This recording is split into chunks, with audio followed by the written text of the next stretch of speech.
ಉದ್ಘಾಟನೆ ಆಗ್ತಿದೆ. 2017ರಲ್ಲಿ 2017ರಲ್ಲಿ ನಾನೇ ಶಂಕುಸ್ಥಾಪನೆ ಮಾಡಿದ್ದು, ನಾನು ಉದ್ಘಾಟನೆ ಮಾಡ್ತಾ ಇದ್ದೇನೆ. ಬಿ ಜೆ ಪಿಯವರು ಏನೂ ಮಾಡಲಿಲ್ಲ. 4 ವರ್ಷ ಇದ್ರಲ್ಲ ಅವರು. ಕುಮಾರಸ್ವಾಮಿ 1 ವರ್ಷ 2 ತಿಂಗಳು, ಇವರು 4 ವರ್ಷ 3 ವರ್ಷ 10 ತಿಂಗಳು. ಭಾಳ ಹಿಂದೆನೇ ಆಗಬೇಕಾಗಿತ್ತು.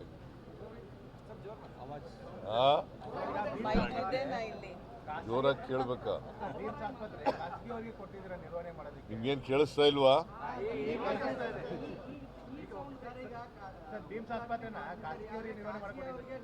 ಕೊಟ್ಟಿಲ್ಲ ಸರ್, ಯಾವುದು ಕೊಟ್ಟಿಲ್ಲ.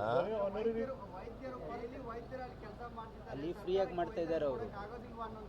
ಇಲ್ಲ ಸರ್, ಅದು ಅಲ್ಲಿ ಕೇಳಿ ನಾನು ಹೇಳೋದು, ಈಗ ಅದು ಯಾರಿಗೂ ಕೂಡ ಖಾಸಗಿಯವ್ರಿಗೆ ಕೊಟ್ಟಿಲ್ಲ. ಹೇಳ್ತಾರೆ KLE ಸೊಸೈಟಿಯಿಂದನೂ ಕೂಡ ಅಲ್ಲಿ ಕೆಲವು ಸೂಪರ್ ಸ್ಪೆಷಲಿಸ್ಟನ್ನು ಎಲ್ಲ ಕಾಲ್ ಫಾರ್ ಮಾಡಿದ್ವಿ.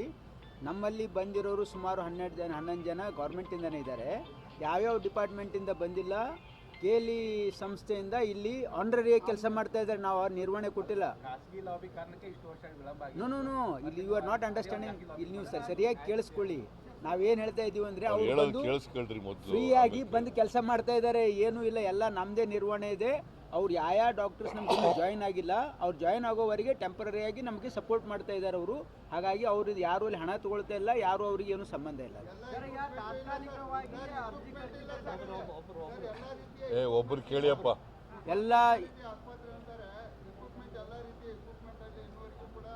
ಇವತ್ತು ನೀವು ಬರ್ತೀರಲ್ಲ, ಅಲ್ಲಿ ಎಲ್ಲ ಎಕ್ವಿಪ್ಮೆಂಟ್ ತೋರಿಸ್ತೀವಿ ನಿಮಗೆ. ಎಲ್ಲ ರೀತಿಯ ಎಕ್ವಿಪ್ಮೆಂಟ್ ಇದೆ, ಎಲ್ಲ ಡಿಪಾರ್ಟ್ಮೆಂಟ್ ಎಸ್ಟಾಬ್ಲಿಷ್ ಆಗಿದೆ.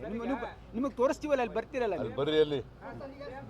ಈಗ ನಿನ್ನೆ ಸಿದ್ದರಾಮಯ್ಯ ಅವರು ಹೇಳಿದ್ದಾರೆ ಸರ್, ಪದೇ ಸಿದ್ದರಾಮಯ್ಯನವರು ನಾನೇ ಇನ್ನು ಮುಂದಿನ 2.5 ವರ್ಷ ಮುಖ್ಯಮಂತ್ರಿ ಅಂತ ತಾವು ಹೇಳ್ತಿದ್ದಾರೆ. ಹೈಕಮಾಂಡ್ ವೀಕ್ ಆಗಿದೆ, ಹೈಕಮಾಂಡ್ಗೆ ಸಿದ್ದರಾಮಯ್ಯನವರು ಸೆಟ್ ಹೊಡೆದಿದ್ದಾರೆ ಅಂತ ಸಿದ್ದರಾಮಯ್ಯ ಯಾರು ಬಿಜೆಪಿ ಅವ್ರಿಗೆ ಯಾಕೆ ನಮ್ಮ ಪಕ್ಷದ ಬಗ್ಗೆ ಅಷ್ಟೊಂದು ತಲೆ ಕೆಡಿಸ್ಬೇಕು? ಅವ್ರು ಕೆಲಸ ಮಾಡೋದು ಬಿಟ್ಬಿಟ್ಟು ನಮ್ಮ ಪಕ್ಷದ ಆಂತರಿಕ ವಿಚಾರಗಳ ಬಗ್ಗೆ ಯಾಕೆ ತಲೆ ಕೆಡಿಸ್ಕೊತಾರೆ? ಯಾಕೆ ತಲೆ ಕೆಡಿಸ್ಕೊತಾರೆ? ಅವ್ರು ಯಾರ್ರಿ ಅವರು? ಈ ಸೀಟ್ ಅವರ high command? I do not want to reply BJP's ಕೊಯ್ರಿ. ಸರಿ, NDRF ಅನುದಾನವನ್ನ ಕೇಂದ್ರ ಕೊಡ್ತಾ ಇರುವಂತಹ NDRF ಅನುದಾನವನ್ನ ಗ್ಯಾರಂಟಿ ಯೋಜನೆಗಳಿಗೆ ಬಳಸ್ಕೊಳ್ತಾ ಇದ್ರಿ ಅಂತೇಳಿ ಆರ್ ಅಶೋಕ್ ಅವರು ಆರೋಪ ಮಾಡ್ತಾ ಇದ್ದಾರೆ. ಮತ್ತೆ ಅದನ್ನೇ ಹೇಳಿದ್ರೆ ಹೆಂಗೆ? NDRF ದುಡ್ಡಿದೆಯಲ್ಲ, ನ್ಯಾಷನಲ್ ಡಿಸಾಸ್ಟರ್ ಫಂಡ್, ಅದನ್ನು ನಾವು ಯಾವತ್ತೂ ಕೂಡ ಗ್ಯಾರಂಟಿ ಯೋಜನೆಗಳಿಗೆ ಬಳಸ್ಕೊಳ್ಳಲ್ಲ.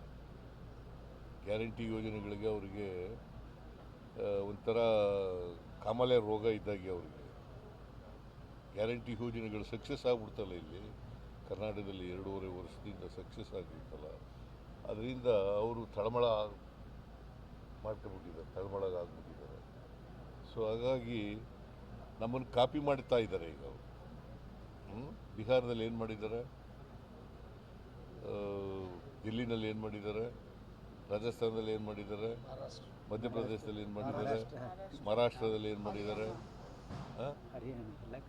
ಹರಿಯಾಣದಲ್ಲಿ ಏನು ಮಾಡಿದ್ದಾರೆ. ಇದೇ ನರೇಂದ್ರ ಮೋದಿಯವರು ಯಾವ ಕಾರಣಕ್ಕೂ ಕೂಡ ಇಂಪ್ಲಿಮೆಂಟ್ ಮಾಡೋಕ್ಕಾಗಲ್ಲ ಅಂತಂದರು ಗ್ಯಾರಂಟಿ ಯೋಜನೆಗಳು. ನಾವು ಮಾಡಲಿಲ್ವಾ? ನಾವು ಏನು ಹೇಳಿದ್ದೀವಿ ಅದನ್ನು ಮಾಡೇ ತೀರ್ತೀವಿ.